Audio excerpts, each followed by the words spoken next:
pushing. Mataas ang demand. But still, mas lumalakas ang involvement ng community, which is very important. So I think we are still, we are on the track and we are still winning dito sa laban natin. Sir, kaning involvement sa minor, sir, ano sila sa user or ano sila courier? They are being used as traffickers. Sila na mismo na deliver carrier. Sir, mukhang nagiging creative yata yung mga pushers.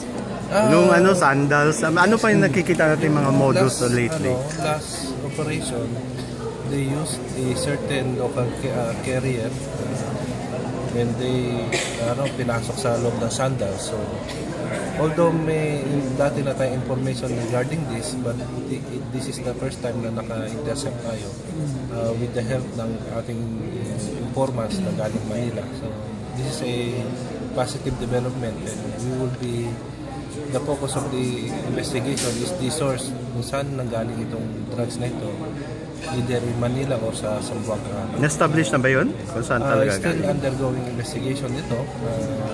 Still, hinahanap natin kung Zamboanga nga ba ito o sa Manila pinadala. Yung balot, sinasabi benta balot pero ang ano siya, meron ka ano pa, tinitignan pa ito.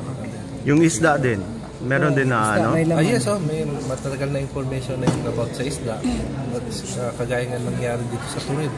Sa Turid na ito. So, na meron tayong nakuha ang pulis. So, it's a positive development at nakita itong modus na ito.